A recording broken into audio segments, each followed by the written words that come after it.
बिहारी हूँ। कोई बिहारी कहकर अपमान करे तो तुम बस मुस्कुरा देना। जब बिहारी कहकर कोई अपमान करे तो तुम बस मुस्कुरा देना। मुजफ्फरपुर का लीची बनकर स्वाद तुम सबको चखा देना। तुम स्वाद सबको चखा देना। पहली तारीख को घर पैसे भिजवाकर खुद को गिरवी रख लेना। मैं माटी हूँ इस पटना की, तुम साथ मुझे बहा लेना। बड़ी शहरों की अंधेरी रातों में अपने संस्कार तुम बचा लेना। पिज्जा बर्गर छोड़कर घर का अचार तुम खा लेना। तुम घर का अचार खा लेना। होली दीपावली अकेले तुम बिना घर वालों के मना लेना। कि होली दीपावली बिना तुम अकेले घर वालों के बना लेना। पर छठ पर्व जब भी पुकारे बिना रुके घर पर आ लेना। जब गांव आकर प्रदेश से तुम खुद को बड़े बाप कहवा लेना। मैं माटी हूँ उस पटना की, तुम साथ मुझे बहा लेना। तुम साथ मुझे बहा लेना। सुनती हो? हाँ बोलिए, क्या हुआ? इस बार का फसल बहुत अच्छा हुआ है। वाह, ये तो बहुत अच्छी बात है। सब सूर्य देव की कृपा है। क्यों ना इस बार हम छठ पूजा मनाएं? हाँ बिल्कुल, इस बार हम छठ पूजा मनाते हैं। मैं आपका सहयोग करूंगी। ठीक है, तो इस बार छठ पूजा मनाते हैं।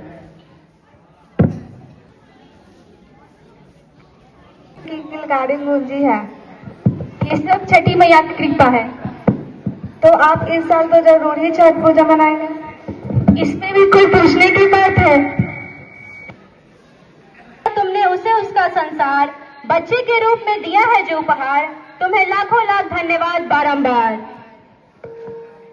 कभी कभी लगता है जैसे मुसीबतें हमारे घर का रास्ता खुद ही खोज लेती है। एक छोटा सा परिवार है, लेकिन हर महीने कोई न कोई परेशानी आती ही रहती है। कभी कोई बीमार पड़ जाता है तो कभी रोजगार हाथ से निकल जाता है। ऐसे में खुशी ढूंढना मुश्किल हो जाता है और आस्था तो और भी ज्यादा।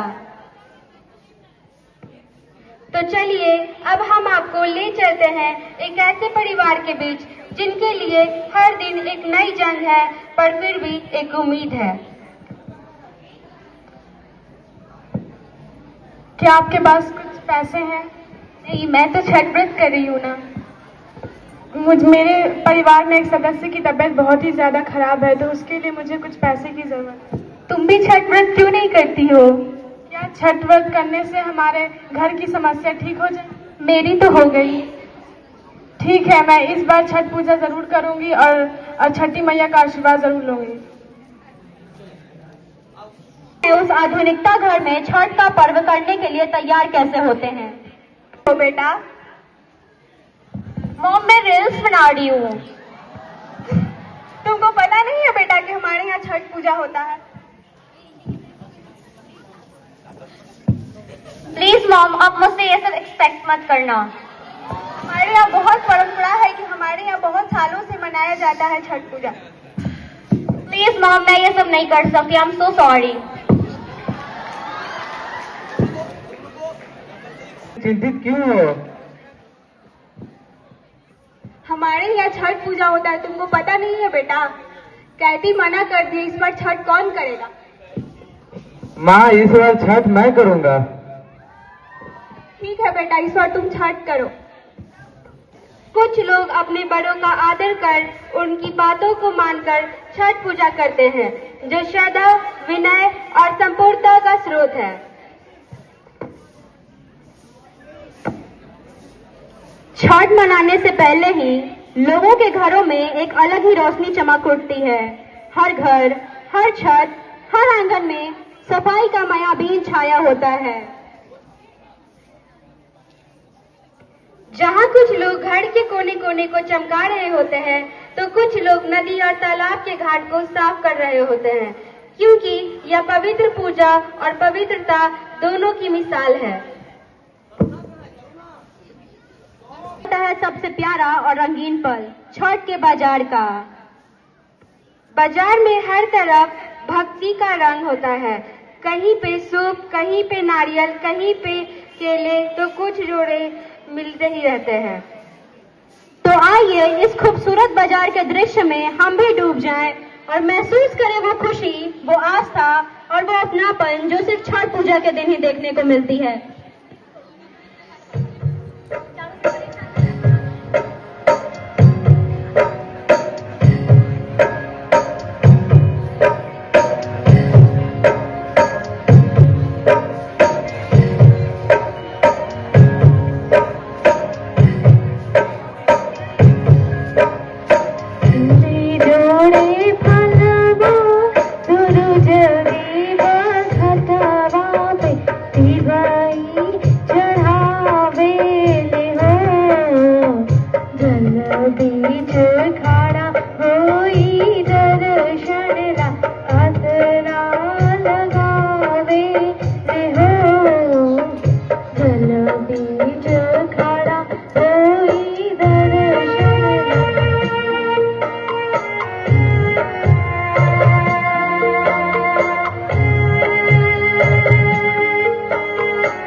देते हैं, तो चलिए एक झलक उनकी ओर भी।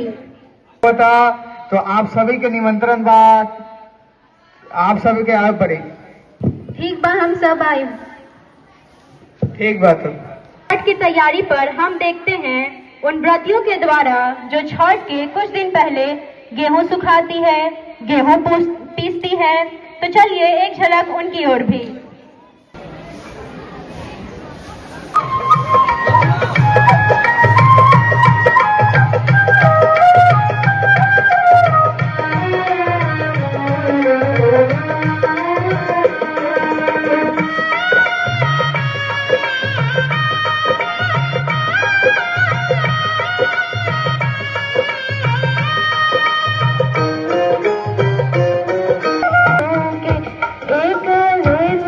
बरतिया से झाके झोंके, एक रेलू छठ बरतिया से झाके झोंके।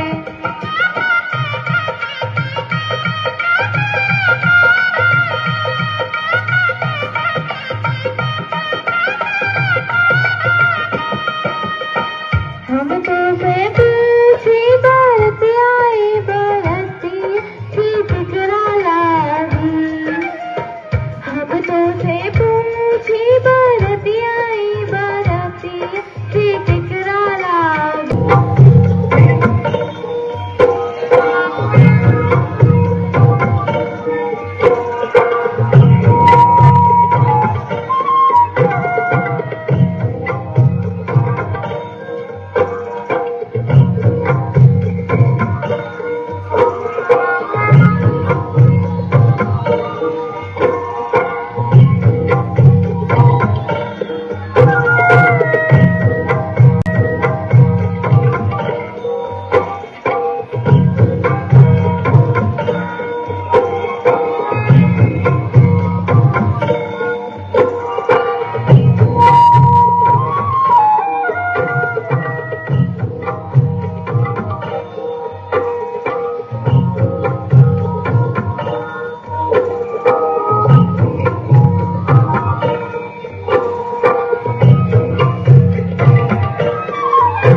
छठी मैया की प्रणाम कर व्रतिया प्रसाद ग्रहण करती हैं और उसके पश्चात गांव के अन्य सभी लोगों को भी दूसरे घर जाकर प्रसाद खाने की निमंत्रण देने वो लोग भी आते हैं।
खरना के प्रसाद के बाद व्रतिया ठेकुआ का प्रसाद बनाती है, जो अन्य कोई मिठाई से अत्यधिक स्वादिष्ट होती है।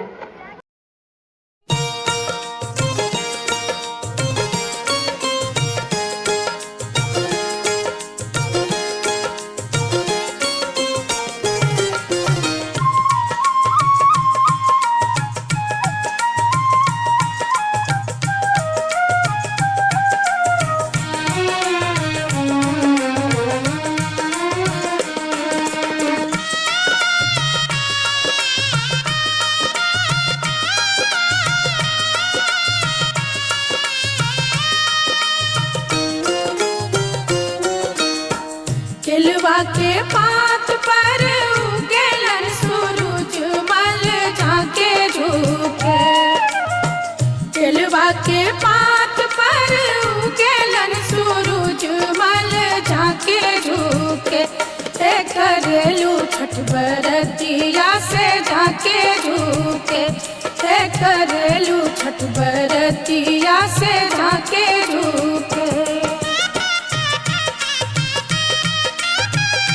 रात में ठेकुआ बनता है, तो चलिए एक झलक उनकी ओर भी।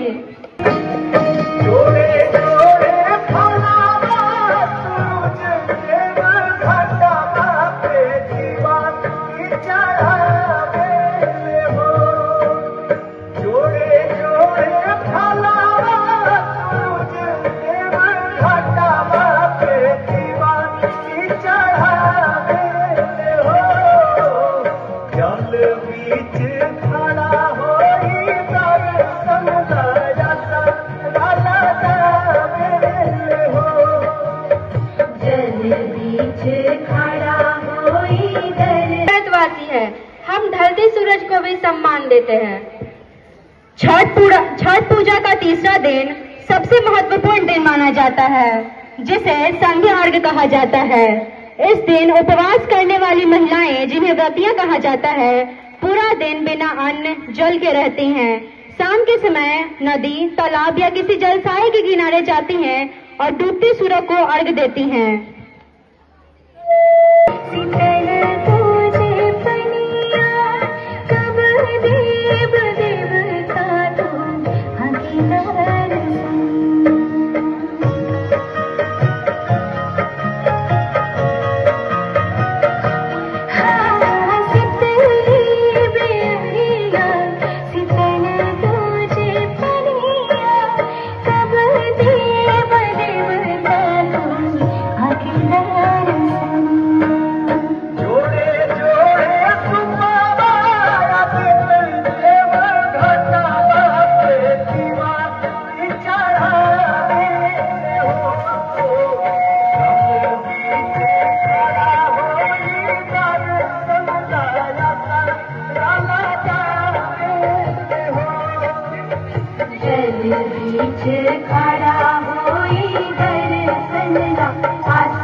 बीच खड़ा होई दर्शनला आसरा लगावे हो।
चरण में भी सूर्य देव की ऊर्जा और शक्ति और स्वास्थ्य की कामना करना।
के चौथे दिन अगले उगते सूरज को अर्घ देते हैं कि वो आने वाले दिनों में एक नई ऊर्जा और शुरुआत लेकर आए।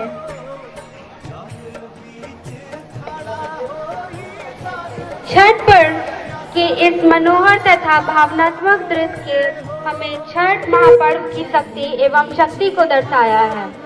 इस छठ महापर्व में पूरा बिहार इकट्ठा होता है, पूरा बिहार इकट्ठा। छठी मैया आशीष से सजल बा सबके बारी, नेम धर्म के पालन करे चाहे ला हर एक नर नारी। इस पवित्र पर्व के मान सम्मान बा भारी, छठी मैया तो से ही बा सबके जननी सजनी। इसी के साथ आज के हमारे इस कार्यक्रम का समापन होता है। आप सभी को दीपावली, भाई दूज एवं छठ पूजा की शुभकामनाएं। सबके धियन